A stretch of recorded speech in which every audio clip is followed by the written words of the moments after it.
What is up, guys? Now this is going to be my review for Quantic Dream's latest game, Beyond Two Souls. Now it came out last month, I think it did, and I got it a couple of weeks after the date of release, so apologies for my review being quite late.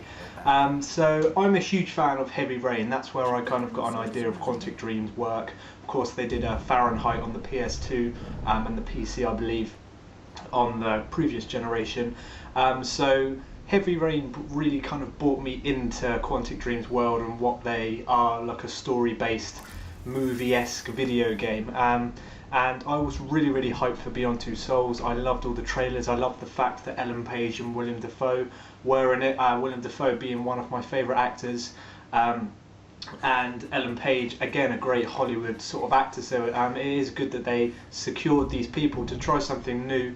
And do a video game. Obviously these actors weren't used to this type of role, so it gave us a chance to see how video games can sort of become like an interactive movie and become a bit more serious, because obviously Hollywood actors, established, very successful Hollywood actors, are choosing to delve into the world of video games because of the kind of era that we're in now, with story-based games being so popular. We've got things like Beyond Two Souls, Walking Dead, all those sort of things. So I got the game, of course, and my first kind of few missions with it really did blow me away.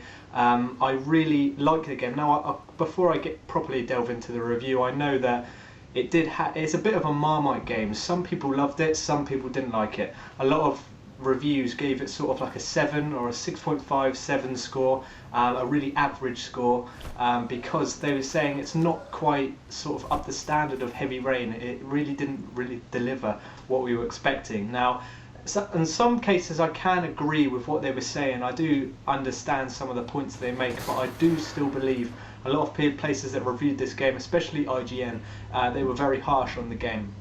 Now, I'll start off with the story. The storyline is, in my opinion, very good. It's not to the level of Heavy Rain. I felt a bit more involved with Heavy Rain. I felt like I couldn't put Heavy Rain down. I needed to play the next chapter. I needed to find out what was going on, and I genuinely wanted to know who the killer was. Of course, the origami killer. I really wanted to kind of continue and find out. But with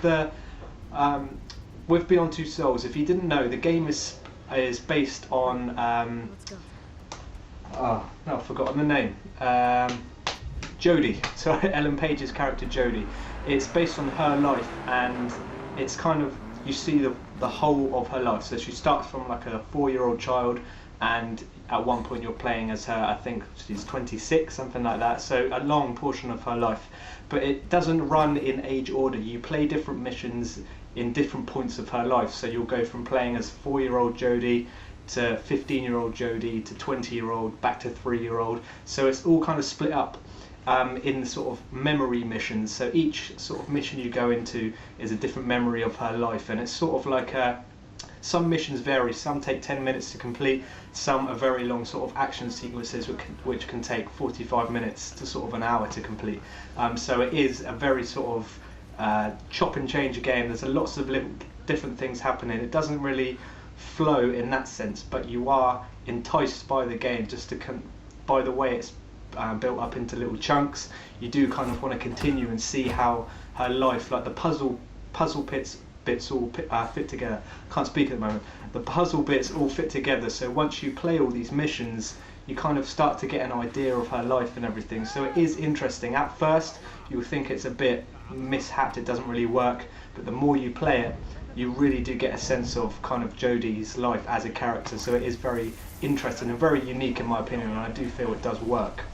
Now, of course, the story, I'm not going to go into it too much because I won't spoil it, but Jodie's character has sort of an imaginary sort of ghostly figure that permanently follows her around called Aiden, and this character is a being, sort of like a ghostly being that's attached to Jodie, and you can control Aiden, and that's like a first person kind of very unique way you can fly through the sky, manipulate items, kind of take over people's bodies, that sort of thing. It is very unique. So yeah, the whole story is basically following Jodie's life, how she copes with situations with the power that she has and everything. And then later on, like the first half of the game, you're getting to know Jodie, and the second half of the game, you're seeing how she kind of there's a little storyline that kind of breaks away in the second half of the game, which does kind of revolve around her power and everything, but I won't delve into it too much, like I say, because I don't want to spoil it.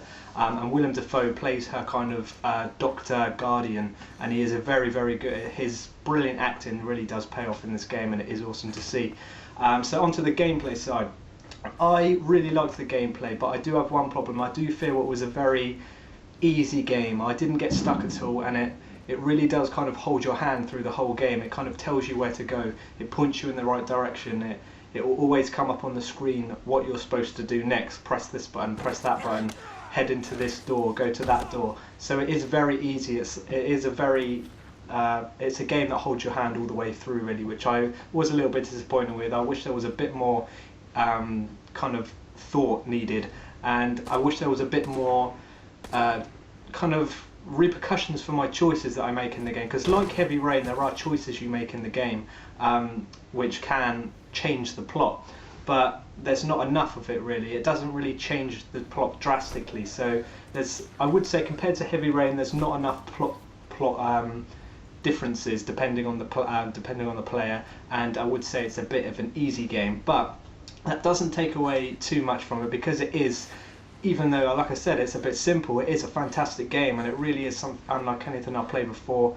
The Iden sections where you control Iden are very, very unique. The way you fly through the sky, manipulating characters, moving objects, and then Jodie's gameplay is very similar to Heavy Rain, where it's slow-paced, walking around, using the right and left joysticks to maneuver items, pick up items, and then the action scenes are sort of quick time events, so to speak, but using the joysticks, so time will slow down. Say if Jodie's like moving her arm like that very slowly, like a slow motion scene, you'll want to move your stick in the same direction as her arm, which would lead into a punch. So you do get used to it quite quickly, and it is easy to pick up and play. So I'd say the gameplay, although quite simple, and a little bit of a shame that there's not too much kind of repercussions for your own choices in the game, I would say it's very good. A very good journey, and I'll probably say it's worth a playthrough. I wouldn't rush to have a second playthrough of it, but one playthrough is enough to kind of blow me away. It is a very interesting and unique game. But overall, I really did enjoy Beyond Two Souls. I do feel it's harshly critiqued. It is very unique. We have never had a game like this before. Even compared to Heavy Rain, it is very different.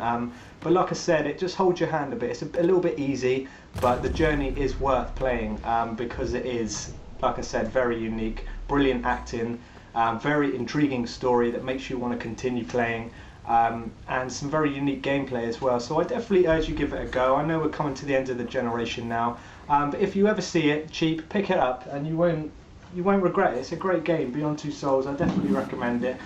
So yeah, that's about it for this little review, guys. So yeah, leave your comments down below if you've got any questions or anything like that. Please leave a like. I really, really appreciate everyone who watches and likes my videos. And yeah, I'll see you on my next one. Thanks.